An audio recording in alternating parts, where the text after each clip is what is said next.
Sot është dita kur Humnera, që e kishte sunduar njerëzimin para 1400 viteve, u shpërthye nga rrezet e forta të dritës që erdhën bashkë me ardhjen në jetë të Muhamedit alayhis salam, profetit të fundit dhe udhërrëfyesit më të mirë të gjitha kohërave.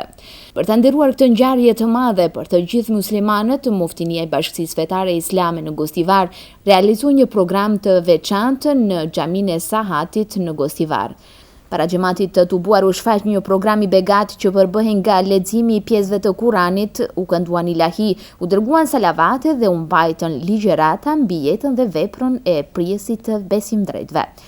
Muftyi i Muftinisë së Gostivarit Shaqir Efendi Fetahu tha se me këtë organizim ne i bashkangjitemi gëzimit të gjithë muslimanëve në mbar botën për të nderuar lindjen e Muhamedit alayhis salam, duke shpjeguar rolin dhe rëndësinë e ardhjes në këtë botë të vulës së profetëve si dhe mëshirës për mbar njerëzimin.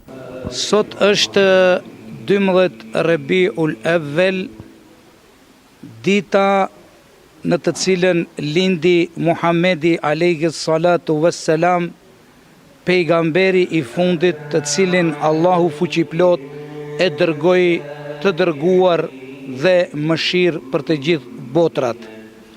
Ardhja e Muhamedit alayhis salatu wassalam bëri rikthesë në zhvillimin e jetës familjare dhe njerëzore dhe njëherët solli porosin e Allahut fuqiplot, respektivisht Kur'anin famlar.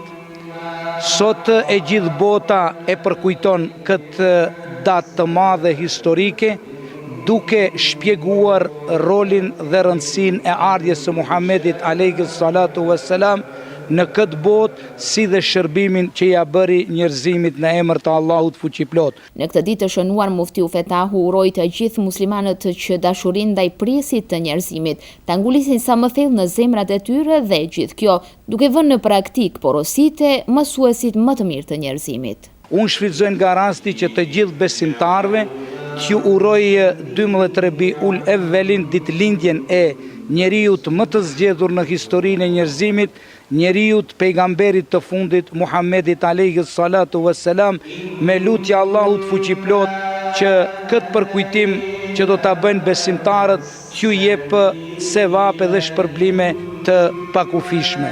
Wassalamu alaikum wa rahmatullahi wa barakatuh. Muhamedi alayhis salam lindi më 12 Rabiul Awwal 570, me njëherë me lindjen e diellit të ditës së hënë nga nëna Aminia dhe babai Abdullahu.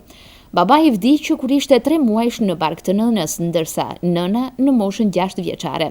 Në këtë formë, Muhamedin alayhis salam e mori përsipër ta edukonte vetë Allahu, duke përgatitur kështu për ngjarjet më të rëndësishme të gjitha kohërave. Allahu premtoi se këtij njeriu do t'ia ngritë namin dhe kjo po ndodh sepse asnjë njeri në historinë e njerëzimit nuk ka gëzuar autoritet sa vetë Muhamedi alayhis salam, pasuesit e të cilit vazhdojnë të rriten në numër për çdo ditë. Kur shpirti